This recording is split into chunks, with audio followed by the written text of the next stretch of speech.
let's hard segue into Speaker of the the House. House. Yeah, the Speaker of the House, and how we just recently, after how many days, got a Speaker of the House. What was it? 4 or 5 days. This is the 15 first. votes or something like that. What's that? 15 votes or something like that. Yeah, so yeah, it took 15 different votes to finally get a Speaker of the House, and this is the first time that we haven't had a Speaker of the House for since the Civil War, and we finally got. This is the first time since the Civil War that the Speaker of the House was vacant for what, 3 or 4 days for 15 votes. No, not 4 days. It was like 3 days in a row.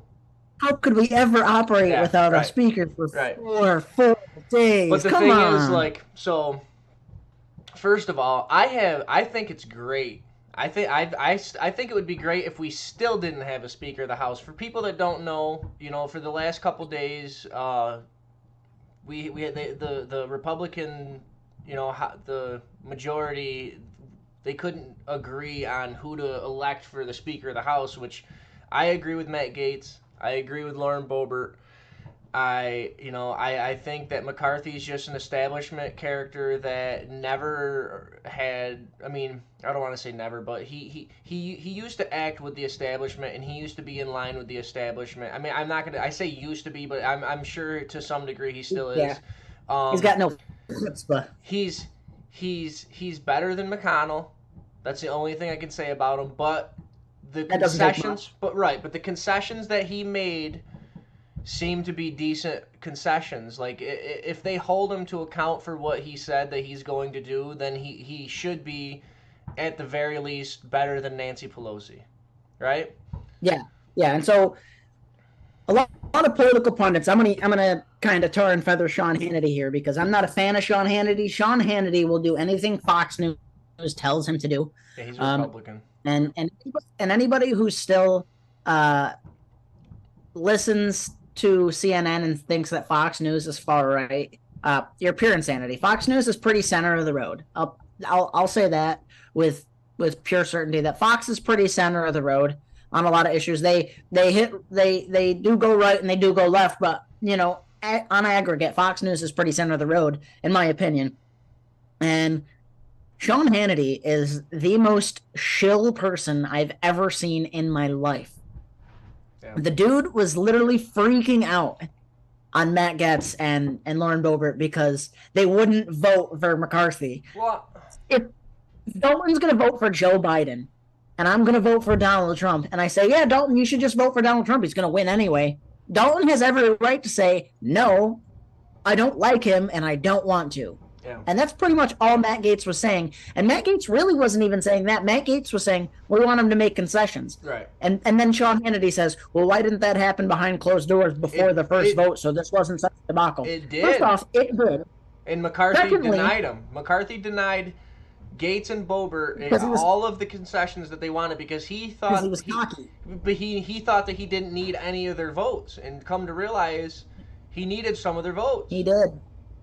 He was cocky. And so the problem was, and so for people that don't know how it works, you need 218 votes to get Speaker of the House. And it's not like it's, Nancy Pelosi or in this case, Hakeem Jeffries on the Democratic side versus McCarthy. It's they all go around and then somebody could just stand up and say, I vote for Donald Trump or I vote for, whoever. You could vote for literally anybody. It doesn't even have to be a House member. So that's the way that it works. Yep. It's not like a yes or a no, one or the other kind of thing. But you need 218 unless people don't show up for the vote, which I'm pretty sure is what ended up happening. No. You have to show up in order for a speaker to. So Matt Gaetz had to vote that he was there, but he didn't vote for McCarthy. He didn't vote. He just voted that he was there. No. So everyone has to be So in on the final attendance. vote, my point is that no, you don't have to be. The threshold is 218 votes if everybody's in attendance. I think what happened was some people didn't show up for the final vote, which then lowered the threshold to 212 votes or whatever, I'll look into that. But anyway, so the problem is my point back to Hannity is that Hannity was mad that it didn't happen behind closed doors. First off, it did. McCarthy denied it. And second, they wanted it all to be done. After the first vote, no, McCarthy didn't win. Do it and then get it done on the second vote. Figure out all the concessions. No, what Matt Gaetz wanted to do was in the public eye show people that there is still faith in the processes. This is exactly how it's supposed to work. It's supposed to work in a way where people disagree and they hash it out. So what the way Matt Gaetz did it and Lauren Boebert did it was in the public eye, and I'm forgetting one of the House reps that I really like to. I'll have to look up Thomas Massey. Thomas Massey's awesome, but there's another Thomas one. Massey wound up voting for McCarthy though, which surprised me. Anyway, He probably got all the concessions, but anyway, they would vote. 15 times they voted. They wouldn't vote for McCarthy. They'd go get one of their concessions in writing. McCarthy's going to do it, and then they would say, "Nope, we've got more concessions. Do another one." Because to do it all at once, McCarthy's like, "Yeah, whatever." But one at a time in the public eye, put the faith back into the system. I think this was a really good moment. Yeah. And I actually think it was really good for the Republican Party because now basically we're saying we're not going to take this nonsense anymore. Right. We're standing up. We're getting our concessions, and the concessions that they got were pretty good. Basically we're going to push for border security. We're going to push for stop spending so much money. We're going to push for the one that I like the most is the one thing per bill they're going to vote on. Yeah. I don't like how they put something in a bill where it's like Save the Children Act, and then it's like, well, we're going to donate $90 million to Ukraine and then $20 million to the LGBT fund. So one of the concessions, like you're specifically hitting, is McCarthy swore to make it so you have to have at least 72 hours to review a bill before you can vote on it. Yeah. Which is a phenomenal, because what a lot of people don't know is, especially under Nancy Pelosi, is the last 2 years. Actually, how long have we had the House? Or how long has the House been taken over by the Dems? Like 4 years? I forget how long. But the entire time Nancy Pelosi's been the Speaker of the House. And they have accounts like Marjorie Taylor Greene. However anyone feels about her, they should definitely look into the interview she did on Timcast, on Tim Pool's show. She was talking about how in Congress, when Nancy Pelosi was the Speaker, no, it wasn't recent. It was last year maybe. I'd like to see her tune now because she really pissed me off of the McCarthy thing. Yeah, she did me too, but hang on, let me get to that. But she was talking about how the House of Representatives was running during the Democratic leadership of Nancy Pelosi, and one thing she said something that literally shocked me. Like I don't even understand how this is illegal, how it's allowed to happen. But she said that someone stood in for her. One of her representatives, one of the people that works in her administration, stood in for her as the Speaker of the House and was running the House of Representatives when they were trying to pass bills. And there'd be 10 Republicans that would show up for a bill to vote on a bill, and there would be 12 Democrats that would show up for a bill. Out of how many people are in Congress? 400 something? 450? How many people are in Congress? Do you know? It's around that number. 222 plus 212. Yeah. So it's over 400 people. It's close to 450 people in Congress, and they were only getting a turnout of just over 435. What is it? 435? 400. Yeah, 435. So they were getting a turnout of a total of 30 people to vote on these bills that are just passing through. They're passing just as fast as they print cash. They would have someone standing in for the Speaker, for Nancy Pelosi, which Nancy Pelosi was supposed to be the one with the gavel to say, yes, the bill has passed. She takes the tally of the votes, she takes the roll call, she's the one that calls this bill has either passed or this bill has not passed.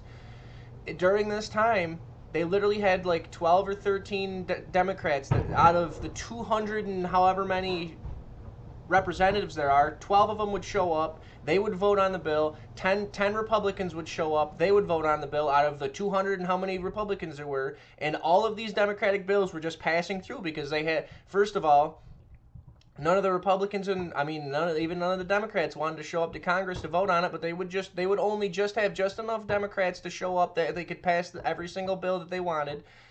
And she wasn't even, none of these representatives were even there. They didn't want to show their voting history to their constituents. They didn't want their constituents to see how they would vote. And what Marjorie Taylor Greene did is she invoked there's an act that Congress people can invoke whenever they want. She invoked it, and it says that every single member of Congress has to appear to vote on whatever bill was brought forth. She invoked an act, well, not invoked an act, but there's an act that has been in Congress that any Yeah. congressperson can do, that it forces every single Congress member to be present, to show up and vote on the bill. And she enacted that, and everyone was giving her flack because everyone was mad that they actually had to show up and vote on a bill. Because Oh my God. for We have to however do many years they weren't even showing up. They weren't even voting. They were just allowing the few people that would show up to vote on it. And now she's like, no, I'm going to throw a wrench in this. Like, she threw a wrench in the system and actually made people vote, like, show up and vote.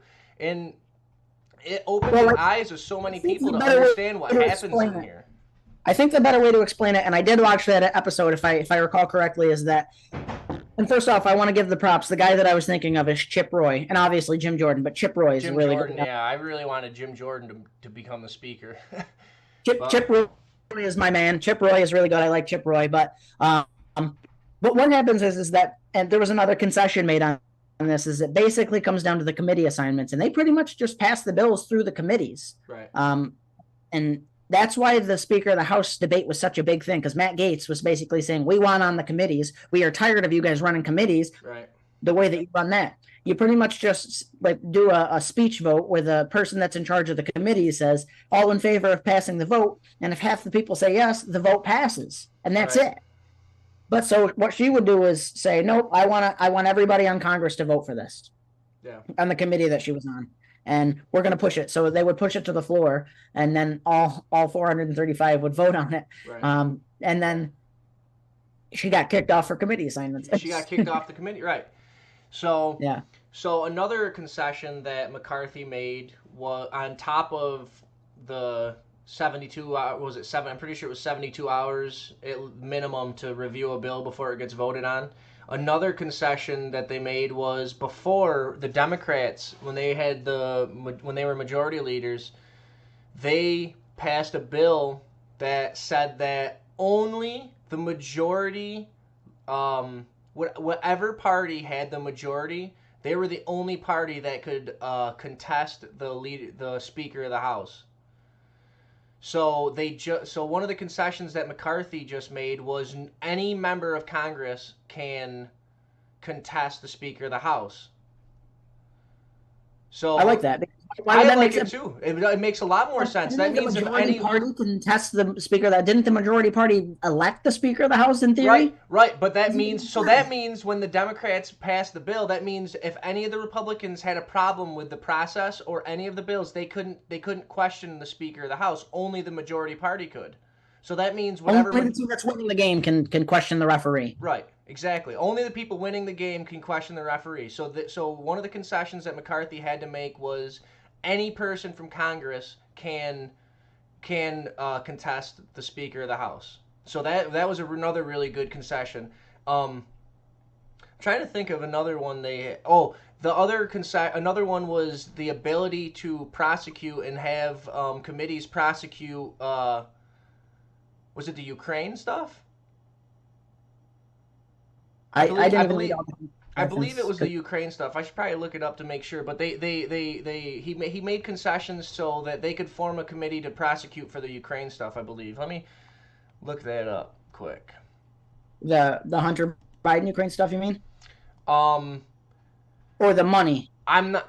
That's the thing. I'm not. I think it's the money. I think because earlier Marjorie Taylor Greene she talked about how she wanted to get on a committee to prosecute for where all of the tax dollars are going to and what they're being used for in Ukraine. So I think it has to do with that.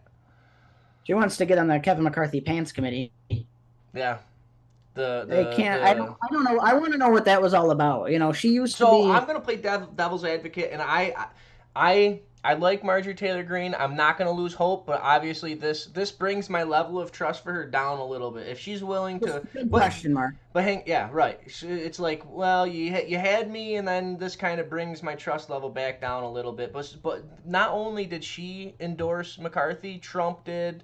Like a lot of like Thomas Massey did. A lot of people that like the Freedom Caucus people that you wouldn't think that would have done this did.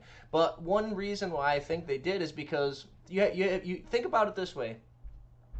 For the last how many years the House has been majority Democrat, and all of these bullcrap bills, like they just forced a $1.7 billion bill to be passed just before Nancy Pelosi left Trillion. office, so she could slam it through, like Trillion. trillion, right? My bad. Regardless, regardless, the the best option is to not have that in power, right? If we can at least just get as far away from the Democratic leadership that we had in power, if we can get as far away from that, the better. But what they're thinking, like Marjorie Taylor Greene and other similar, like Thomas Massey and these people, I'm assuming are thinking is at least let's McCarthy is the next, he's the next person that in line for the Speaker of the House. Like as far as like the structure of how this stuff goes, he's been there for, he's put his time in. He's like the next in line for the Speaker of the House, in this degree. So at least you have like almost a guaranteed Republican Speaker of the House, right? Because it's a Republican majority, and this person has been, he's technically in line for the Speaker of the House. So what I'm assuming they're thinking is at least if they can just hurry up and get a Speaker of the House in quick, a Republican Speaker of the House, they can make him agree to concessions where they get their committees and they get to prosecute and they get to do other things that they want to do. But they cannot do it if Congress has no speaker, and they cannot do it if there's a Democratic speaker. So they have to try, which is one reason why I love Gates and Boebert for staying strong and not voting for McCarthy until he came up with certain concessions, which the Freedom Caucus did get some of their concessions, but I don't think, obviously Matt Gaetz is as happy about them as, and I agree with him. I think McCarthy should have made bigger concessions, but like Marjorie Taylor Greene and Thomas Massey, I believe they wanted to just get Republican leadership so they could get their committees, so they could start work, so they could start doing the stuff that they want to do. I'm gonna build on that. I think that if I'm in that spot, let's say I'm Marjorie Taylor Greene. My thought is we need, I don't know how many, there's not a massive majority for the Republicans over the Democrats here. Right. And I live by the philosophy that no Democrats are really Republicans, but most Republicans are actually Democrats. Right. And if you're Marjorie Taylor Greene, are you worried that if after the first vote that some of the Republicans are just like, screw this, I want to just vote, and then they vote for Jeffries over McCarthy? Right. Maybe.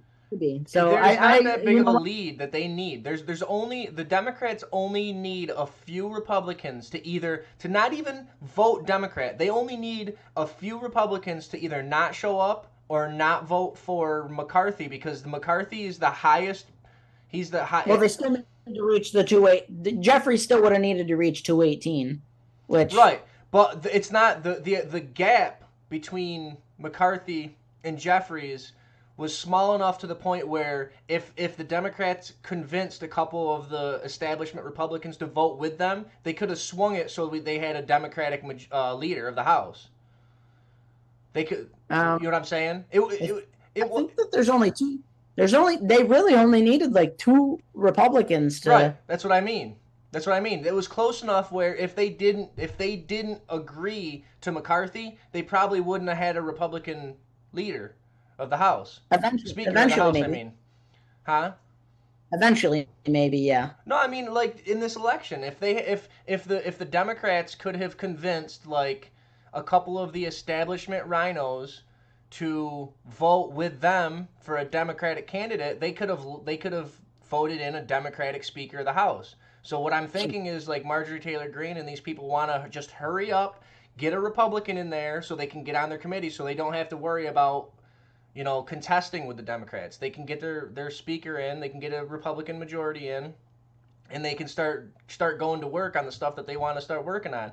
because without Yeah. that leadership, without a Republican speaker, they're done. They have nothing. So that's what I'm assuming they were kind of going for, is they just wanted to hurry up and get Republican leadership so they can start working as soon as possible. Which I agree to some degree, because any person is going to be better than any Republican is going to be better than any establishment Democrat at this point in time. I mean, there are a lot of Republicans are still just establishment, like they're just pawns played by the Democrat. Like a lot of the Republican establishment are just Democrats going the speed limit. You know what I mean? Yeah. They're So I want to touch on something. So McCarthy actually never got 218 votes, which was the threshold. If everybody's there and everybody's voting, 218 is your threshold. But if some of the people basically, not show up or vote present right, instead of voting for another team, that lowers the threshold. right. And so he actually ended up getting 216. But Jeffries got 212. Exactly. So the Democrats really could have, at any time, if two Republicans that voted for McCarthy said "screw this," or three, Swung it, yeah. would have taken it from 213 to 215 for Jeffries, and Jeffries would have won. He But would have won. Speaker of the House. Yeah. So yeah, I mean, I guess so. I don't want to be crass and say that I'm mad at all these people for not Yeah, voting. we should at least take our wins when we get them. Regardless, like it sucks to say, but McCarthy is still a win for us. Like, I is think I think this whole establishment? thing was a win.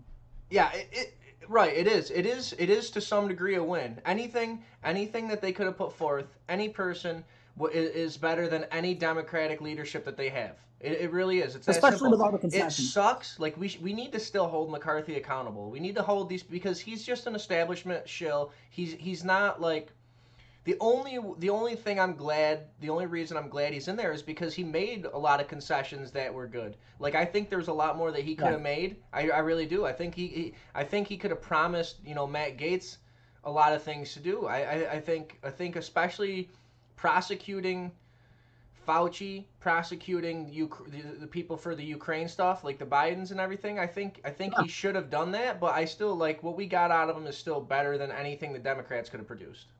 Yeah, so I actually wanted to ask you about one of the concessions, or rather the premise of the concessions. Then I'll ask you about the concession. How do we know that these concessions are going to be upheld, or McCarthy's not going to just spit on them? So Matt Gaetz and Lauren Boebert, the reason why McCarthy originally didn't agree to any of the stuff that they wanted is because they had legal documentation saying that if he agreed to the stuff, they would have had to have held him to it legally. Like they brought forth paperwork and they said, like, you are, like, we're going to hold you for account for these concessions, and if you agree to them, here is like the documentation. You actually have to follow through with this. And he said, no, I'm not doing it. So I'm assuming the concessions that he made are under, legal Legal. documentation, because if they're willing to, but I don't know though, because I really don't know, but I do know that the ones that he wouldn't agree with, like Matt Gaetz and Lauren Boebert, they had legal documentation to force him to actually follow through on it. So I'm assuming the concessions he made, he will have to follow through on, because if he doesn't, we're back in the same boat. The first thing he did do as soon as he entered Speaker of the House is he defunded the 87,000 IRS agents, which is awesome. He publicly announced that the first thing he's doing is defunding the 87,000 additional IRS agents that Biden put in recently. So that, like, at least if he's doing that, that's a win. That's a guaranteed win. He's reducing the size of the government. That's something that you can't take your eyes off of. Yeah, he was an establishment shill his entire life, but at least there's some movements in the right direction. I mean, the only thing we can Yeah, hope for at this point is that he keeps doing stuff like this.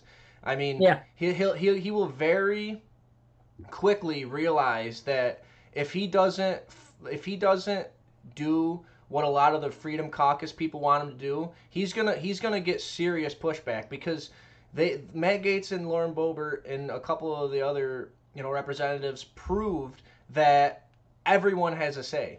Like, he thought that he didn't need them, and for the longest time they at least showed an example of like I have a voice and I'm gonna put it out in the public and at least let people know what the deal is and what's going on and why I'm not voting for him. And it held it up for 12 votes.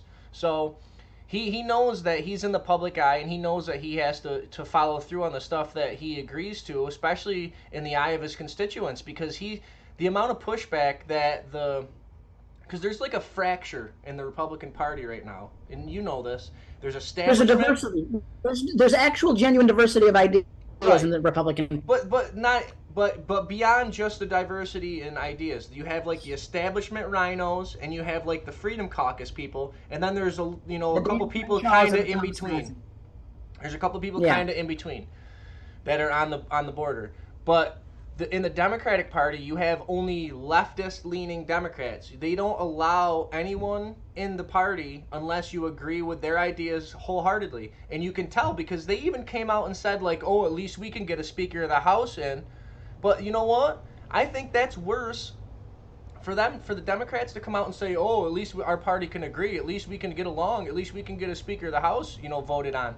That's worse. That's much worse than because they had people that disagreed with Nancy Pelosi being the Speaker of the House, but they had to just blindly go along with it, or else guess what? They're not going to be in power anymore because they're just shills. They just want to be in power. They just want to have the money and the power. They don't want to stick up for their ideas. But at least in the Republican side, you have a couple freedom-minded people that are willing to stand up and lose their job if necessary to hold for their values. Because Matt Gaetz, I don't know if I heard this. I don't know if he explicitly said it in an interview, but he said that if McCarthy gets voted in, then he may resign because he doesn't want to be under that leadership if he doesn't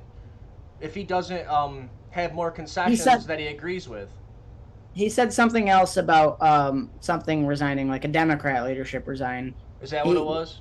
But yeah, I think he said regardless, I think he said if the other Republicans chill out and vote the Democrat, and he'll right, resign. right. That's what. Yes, if everyone just blindly votes for McCarthy, yes, then he wanted to resign. So I No, no, don't. no, no, no. I think it was if other Republicans gave up and like said that they'll vote for Jeffries instead, he'll resign. Oh, is that what it was? Anyway, I can't regardless, remember exactly, but he regard doesn't that's not have. part right. That's not part of the point. The part of the point I was making is at least we have a couple real, um, Real real, people that are standing up well, for real people. freedom-minded like I gotta go off for a second. You got people like Dan Crenshaw going on CNN saying, "Oh, these people hate America." Blah blah blah blah. Like Dan Crenshaw, I'm glad that you gave your eye to serve this country. I'm thankful for your service and I appreciate that. But man, you're going on CNN right now and spouting nonsense. Like, yeah, okay, that's like Adam Kinzinger getting a job on CNN. Like, that's not real republicanism. That's not real conservatism. You're going on there as an establishment idiot and yeah. running your mouth in a place where you barely won your election because you're a known name. He will not win his next election. And if you happen to hear this and you are in Dan Crenshaw's district, you never vote for this man. Dan He's Crenshaw, garbage. he literally said that you're pretty much a terrorist if you don't explicitly just vote for McCarthy. Yeah, yeah. He was calling them terrorists. I'm like, Dan Crenshaw, you lost your eye fighting actual terrorism. Dude, And now you're going to call your own people that are in the house, like Matt Gaetz, a terrorist? that That is just absurd. that just That is shows you how absurd. bought and paid for some of these people can be. Dan Crenshaw came in because he knew his constituents were freedom-minded, Republican, like constitutional Republicanist, like people. They're not Democratic, you know, they're not liberal shills. So he initially came into his power, into his position, under the mindset of like, let's work for the people. Let's let's do a lot of freedom-minded things. Let's do stuff like that. And now all of a sudden, it's like he literally just sounds like a Democrat. He sounds like a leftist leader that is Goon. just trying to suckle the government power and just like he doesn't care about his constituents. He doesn't like you His have theme song clear is his theme song is "Money Talks" by AC/DC. Yeah, I believe it.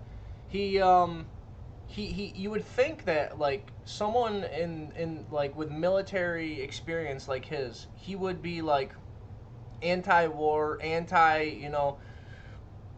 war He's Liz machine. Cheney 2.0, loves the war. He's They love worse. war. He's worse than Liz Cheney because people know that Liz Cheney is she's just like a rhino Republican. Like she clearly doesn't care about her constituents. Like no one. Yeah.